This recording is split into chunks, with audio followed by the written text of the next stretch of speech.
இப்போ இந்த மார்க்கெட் 2 வருஷமாக நெகட்டிவ். எனக்கு தெரிஞ்ச நான் என் போர்ட்ஃபோலியோவில் ஒரு 3 கம்பெனி ட்ரிபிள் அடிச்சிருச்சு. ஆனால் நிறைய கம்பெனி இறங்கியிருக்கு.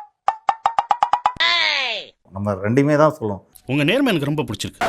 இந்த 3 கம்பெனி மட்டும் ஏன்னா அந்த கம்பெனியோட இண்டஸ்ட்ரீஸ் நல்லா பெர்ஃபார்ம் பண்ணும்போது மார்க்கெட்டே டவுன் ஆனாலும் இந்த கம்பெனிஸ் பெர்ஃபார்ம் ஆகி தான் இருக்கு.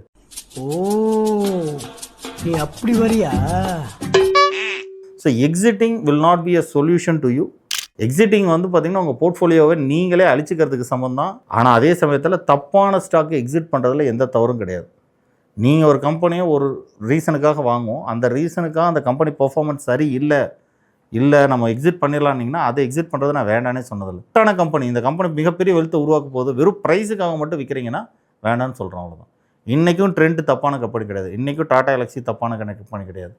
நல்லா நான் அதை பற்றி பேச விரும்பலை, ஏன்னா எனக்கு அதில் நம்பிக்கை இல்லை. பட் இந்த கம்பெனிஸ் எல்லாம் நீங்கள் வச்சுருந்தனால ஒன்றும் தப்புலாம் கிடையாது. திரும்ப அந்த ஸ்டாக்ஸ் மறுபடியும் மேலே ஏறி வரும். அது வரைக்கும் நீங்கள் வெயிட் பண்ணுறதுக்கான இது இருந்ததுன்னா நீங்கள் வாங்கலாம், இல்லைன்னா நீங்கள் எக்ஸிட்டும் பண்ணலாம். அது வந்து ஒவ்வொருத்தருடைய ரிஸ்க் ப்ரொஃபைல் பொறுத்தது. அந்த ரிஸ்க் ப்ரொஃபைலை புரிஞ்சுக்கிற இடம் தான் நீங்கள் ஒரு நல்ல இன்வெஸ்டராக மாறுறது. அதுக்கு வந்து இன்றைக்கி ஃபினான்ஷியலாக சில சப்போர்ட்ஸ் தேவைப்படுதுங்க. எல்லோரும் எல்லா வேலையுமெல்லாம் செஞ்சிட முடியாது.